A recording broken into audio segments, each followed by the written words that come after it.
So basically in this lecture of signaling, we will study about receptor guanylyl cyclase. ठीक है. So before that हमने पहले आपका GPCR और RTK, ठीक है. तो ये तो basically it's a very small topic कि ये वाली सिग्नलिंग में क्या होता है, कौन कौन ये वाली सिग्नलिंग आपकी शो करते हैं. ठीक है. सो यहाँ पर अगर आप बेसिक्स आपको दिख रहा है तो जैसे ANF which is atrial natriuretic factor, और एक यहाँ पर क्या दिखा रखा है, ग्वानिलिन एंड एंडोटॉक्सिन रिसेप्टर. ठीक है. ये दोनों के दोनों जो होते हैं ये आपकी ग्वानिलाइल साइक्लेज वाली सिग्नलिंग दिखाते हैं. ठीक है. इसमें बस ये होता है जैसे वहां पर GPCR में क्या एक्टिवेट हुआ था, एडिनाइलेट साइक्लेज. ठीक है. बट यहाँ पर क्या एक्टिवेट होता है, ग्वानिलाइल साइक्लेज. वहां पर क्या बना था, साइक्लिक AMP. यहाँ पर क्या बनेगा आपका, साइक्लिक GMP. ठीक है. और एक तो ये हम पढ़ेंगे, एक सोल्यूबल ग्वानिलाइल साइक्लेज होता है जिसको नाइट्रिक ऑक्साइड एक्टिवेट करती है. ठीक है. नाइट्रिक ऑक्साइड की भी एक सिग्नलिंग होती है, तो उसमें ग्वानिलाइल साइक्लेज में एक हीम ग्रुप होता है, उसके साथ NO जाके लगता है और फिर वो एंजाइम एक्टिवेट होता है. ठीक है. ये पढ़ेंगे हम दोनों तीनों. सो यहाँ पर अगर हम देखें, so receptor guanylyl cyclase, cyclic GMP and protein kinase G. देखो ना, अब नाम भी ऐसे आ रहे हैं. सबसे पहले आपने प्रोटीन काइनेज A पढ़ा था, फिर आपने प्रोटीन काइनेज C पढ़ा था, अभी पिछले इंसुलिन वाली सिग्नलिंग में आपने प्रोटीन काइनेज B की बात की है, और यहाँ पर हम किसकी बात कर रहे हैं, G की. ठीक है. सो जो ये ग्वानिलाइल साइक्लेज होते हैं, ठीक है, ये बेसिकली आपके they are the receptor enzymes. ठीक है. That when activated they convert GTP to the second messenger, that is cyclic GMP. ठीक है. Many of the actions of cyclic GMP in animals are mediated by cyclic GMP dependent protein kinase, जिसे हम क्या बोलते हैं, आपका protein kinase G. ठीक है. और एज अ नेम इंडिकेट्स, क्योंकि ये भी प्रोटीन काइनेज है, तो जैसे भाई सिग्नलिंग आई, वहां पर एडेनिलाइल साइक्लेज एक्टिवेट हुआ था, यहाँ पे ग्वानिलाइल साइक्लेज एक्टिवेट होगा. वहां पे साइक्लिक AMP बना था, यहाँ पे साइक्लिक GMP बनेगा. वहां पे साइक्लिक AMP ने प्रोटीन काइनेज A को एक्टिवेट किया था, यहाँ पर cyclic GMP protein kinase G को एक्टिवेट करेगा. सो ये अभी मैंने आपको डायग्राम वैसे ही शो किया. So these are the receptors, जैसे ANF receptor, guanylin and endotoxin receptor. तो इसमें एक यू कैन सी कि एक एक्स्ट्रा सेलुलर डोमेन होता है, ये बीच में आपका transmembrane domain, and this is your intracellular catalytic domain. ठीक है. और ये क्या शो करता है, ये वो ग्वानिलाइल साइक्लेज है जो मेम्ब्रेन में स्पैनिंग है. ठीक है. Membrane spanning guanylyl cyclase. ठीक है. क्योंकि इसी को ये जो आपका रिसेप्टर है वो एक्टिवेट करेगा. ठीक है. ANF, इसके बारे में एट्रियल नेट्यूरेटिक फैक्टर. ठीक है. ये जनरली हम पढ़ते हैं जो एक्सक्रीटरी सिस्टम के अंदर. ठीक है. कि ANF जो होता है कि एट्रियल नेट्यूरेटिक फैक्टर, ये हार्ट बनाता है वैसे, और ये इसका काम होता है वेसोडाइलेशंस का. ANF जो होता है, इट इज ए वेसोडाइलेटर. जब ब्लड प्रेशर आपका इंक्रीज हो जाता है, या ब्लड प्रेशर इंक्रीज हो गया, या आप कहते हो जो ग्लोमेरुलर फिल्ट्रेशन रेट, अगर वो इंक्रीज हो जाता है, तो उस टाइम पे ANF हार्ट बनाता है. हार्ट का काम होता है वेसल्स को डायलेट करना, और वेसल्स डायलेट होंगे तो ऑब्वियसली जो ब्लड प्रेशर है वो कम हो जाएगा, और GFR भी क्या हो जाएगा आपका, कम. ठीक है. और एक ये जो बेसिकली अभी मैंने आपको बताया कि heme containing enzyme which is activated by nitric oxide. So ये भी क्वेश्चन आ जाता है, NO किससे बनता है, आर्जिनिन से. ठीक है. आर्जिनिन के ऊपर एक enzyme that is in the presence of enzyme NO synthase, NADPH is converted into NADP positive, और आर्जिनिन किसमें कन्वर्ट हो जाता है आपका, सिट्रुलिन में, और क्या बन जाता है, नाइट्रिक ऑक्साइड. ठीक है. तो ये भी आपको पता होना चाहिए.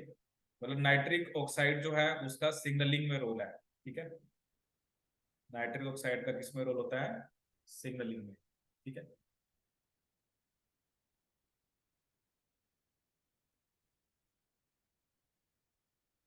नेक्स्ट अगर इसमें हम देखें, ठीक है, अब ये बता रखा है कि जो कैटालिटिक और रेगुलेटरी सब यूनिट्स हैं वो एक ही पेप्टाइड में है.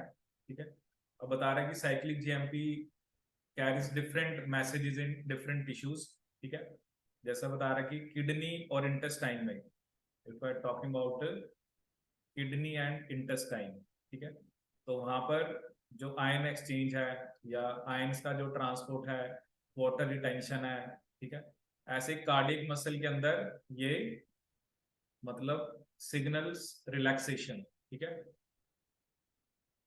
So in cardiac muscle it signals relaxation, and in the brain it may be involved both in development and in adult brain function, ठीक है। तो ये जो साइक्लिक जीएमपी के अलग अलग फंक्शन बता रहा है, क्योंकि किडनी इंटेस्टाइन में अलग रोल है, ब्रेन की डेवलपमेंट में हेल्प करता है, और कार्डियक मसल्स की ये रिलैक्सेशन में, ठीक है। ये भी हम आगे पढ़ेंगे भी सही, कि जैसे एक होता है एंजाइना पेक्टोरिस, ठीक है, तो उससे रिलीव करने के लिए हम एनो यूज करते हैं, एंजाइना पेक्टोरिस, ठीक है, अभी आगे आएगा वो, क्योंकि ये वेसोडायलेटर होता है। एनो जो होता है ना, अभी एनो जो होता है वो बेसिकली वेसोडायलेटर की तरह भी काम करता है, ठीक है। अब ये क्या बता रहा है कि जो ग्वानिलाइल साइक्लेज होता है इन किडनी, ठीक है, it is activated bye ANF, ठीक है। जो अभी मैंने आपको बताया कि जो एएनएफ होता है वो बेसिकली आपका which is known as atrial natriuretic factor, ठीक है। ये कार्डियक एट्रियम मतलब हार्ट बनाता है when the heart is touched by increase blood volume, क्योंकि अब वो है ना आपका ब्लड प्रेशर बढ़ा हुआ है, तो हार्ट तो एक स्पेसिफिक रेट से ही उसके पास ब्लड आ रहा है, ठीक है, जैसे हम बोलते हैं सिस्टोल और डायस्टोल। लेकिन अगर ज्यादा वॉल्यूम उसके पास आ रही है, ज्यादा प्रेशर से ब्लड आ रहा है, तो वो ये रिलीज करता है, ठीक है। तो उसका काम क्या होता है, वो सिग्नल बता रहा है कि वो ग्वानिलाइल साइक्लेज को एक्टिवेट करता है in the cells of collecting duct, ठीक है। किडनी के अंदर जो कलेक्टिंग डक्ट्स होती हैं, जो अगर आप किडनी में ऑब्वियसली वी हैव नेफ्रॉन्स, उसमें अलग अलग टाइप की डक्ट्स होती हैं, तो साइक्लिक जीएमपी इंक्रीज होने से जो एक्सक्रीशन ऑफ सोडियम और जो वाटर का वो इंक्रीज हो जाता है, जिससे ऑस्मोटिक प्रेशर आपका चेंज होता है, तो वाटर लॉस से वॉल्यूम कम हो जाती है, और वॉल्यूम जैसे ही कम होती है and countering the stimulus that initially led to ANF secretion, ठीक है। तो वो एक ये भी कह रहे हैं कि ब्लड में अगर जैसे वॉल्यूम ज्यादा होगी तो एएनएफ रिलीज होता है, तो जब बॉडी से वाटर का लॉस हुआ तो ब्लड वॉल्यूम कम होगी, और एक तरह से एएनएफ सिक्रीशन भी फिर आपका रुक जाएगा, ठीक है। वेस्कुलर एपिथेलियल सेल्स, उसमें भी एक बेसिकली एएनएफ रिसेप्टर ग्वानिलाइल साइक्लेज होता है, ठीक है, और ये वहां पर क्या कराता है, वेसोडाइलेशन, जो मैंने अभी आपको बताया, ठीक है, जिससे ब्लड का फ्लो इंक्रीज होगा, which increases blood flow while decreasing blood pressure, vasodilator, ठीक है। ये हम मेनली एक्सक्रीटरी सिस्टम में ये सब चीजें पढ़ते हैं कि जब जीएफआर ज्यादा हो रखा है तब आपने, या ब्लड प्रेशर ज्यादा हो रखा है तो उसे कम करना है, लेकिन ब्लड प्रेशर कम है तो वहां पर एक सिस्टम काम करता है, रास, रेनिन एंजियोटेंसिनोजन एल्डोस्टेरोन सिस्टम, ठीक है। ये सिस्टम तब काम करता है जब ब्लड प्रेशर आपका कम है, ब्लड प्रेशर कम है या जीएफआर कम है। लेकिन ब्लड प्रेशर अगर ज्यादा है या जीएफआर ज्यादा है, तब कौन सा सिस्टम काम करता है आपका, basically your this particular system जिसे हम क्या बोल रहे हैं आपका रा सिस्टम, ज्यादा है तो एएनएफ, कम है तो रा सिस्टम। एक और इसने जैसे बताया, जैसे ये पर्टिकुलर पेप्टाइड होता है ग्वानिलिन, ठीक है। सो a similar guanylyl cyclase in the cell membrane of epithelial cells lining the intestine is activated by guanylin, ये क्लोराइड सिक्रीशन को रेगुलेट करता है, ठीक है। अब जैसे आप देखते हो ना बहुत सारे बैक्टीरिया होते हैं, इकोलाई हो गया, जनरली क्या करते हैं, डायरिया करते हैं, जैसे अगर किसी को इकोलाई का इन्फेक्शन हो जाए या ग्राम नेगेटिव बैक्टीरिया का, क्योंकि एंडोटॉक्सिन क्या करता है, ये साइक्लिक जीएमपी को बढ़ाता है।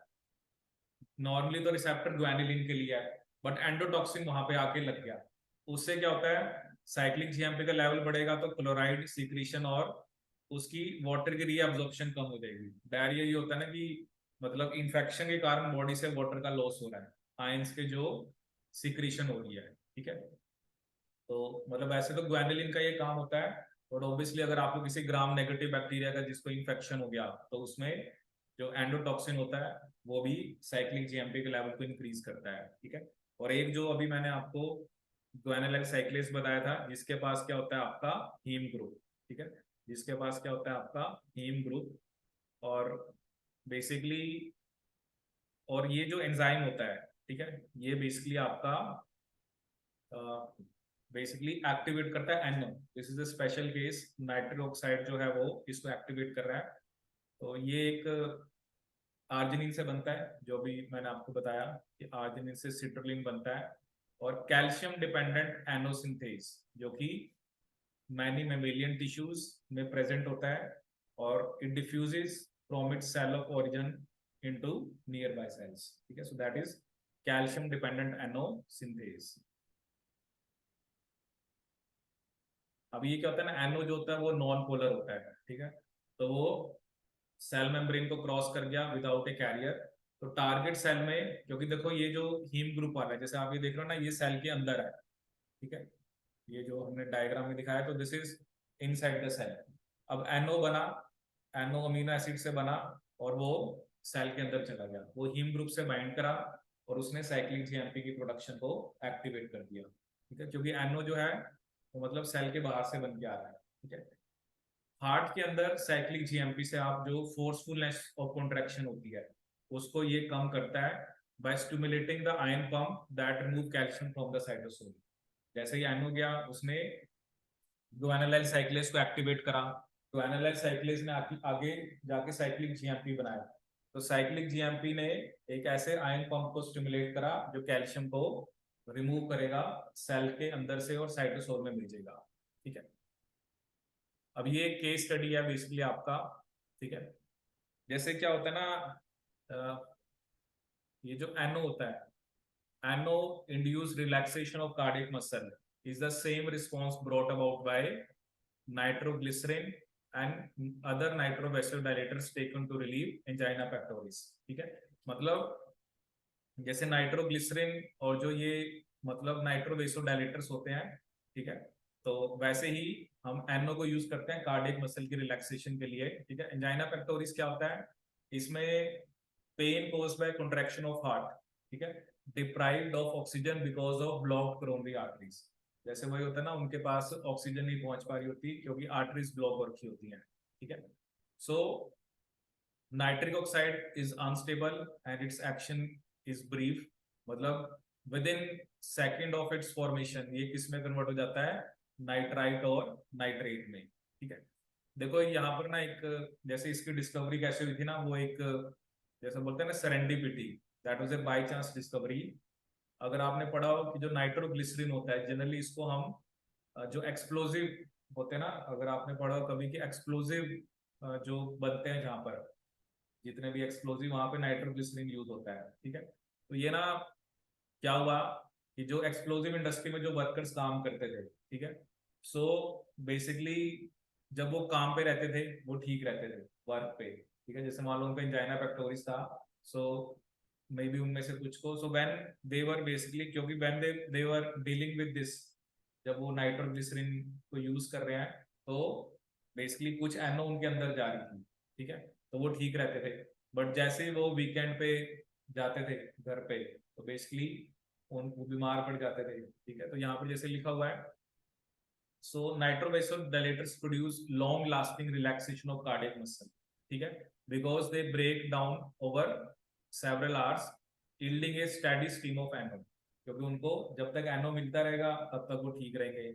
The value of nitroglycerine as a treatment for angina was discovered serendipitously in factories producing nitroglycerin as a explosive, ठीक है, in the 1860s. Workers with angina reported that their condition was much improved during the work week. जब वो पूरा हफ्ता काम करते रहते थे ठीक रहते थे, बट जब वो वीकेंड्स पे ऑफ के लिए जाते थे तो उनकी हेल्थ जो थी वो डेटेरियोरेट हो जाती थी या वर्सेंट हो जाती थी। So the physicians treating these workers heard this story so often that they made the connection and a drug was born। कि आप मतलब एंजाइना पेक्टोरिस, जैसे मैंने आपको बताया कि हार्ट की जो कॉन्ट्रैक्शन है, ठीक है, क्योंकि उसको ऑक्सीजन नहीं पहुंच पा रही, तो उस कारण बेसिकली उनको पेन होता था, तो उसके लिए उन्होंने एनो तो this is how NO was discovered कि नाइट्रिक ऑक्साइड हम यूज करते हैं for vasodilation. So this is basically your receptor guanylyl cyclase. ठीक है, तो बेसिकली इसमें आपको मेन तो यही याद रखना है जो मैंने आपको बताया कि ANF कौन सी सिग्नलिंग दिखाता है, क्योंकि अब इसमें देखो अलग बहुत ज्यादा टाइप के नहीं है। जैसे GPCR में बहुत सारे मॉलिक्यूल्स थे, आरटीकेज में भी जनरली तो याद ही रहते हैं क्योंकि इंसुलिन और ग्रोथ फैक्टर्स ही हैं। ठीक है, लेकिन ANF, guanylin and endotoxin receptor, और एक आपका ये guanylyl cyclase which is activated by N। ठीक है, तो ये सब के सब हमारे इसमें आते हैं रिसेप्टर ग्वानालाइल साइक्लेजेस।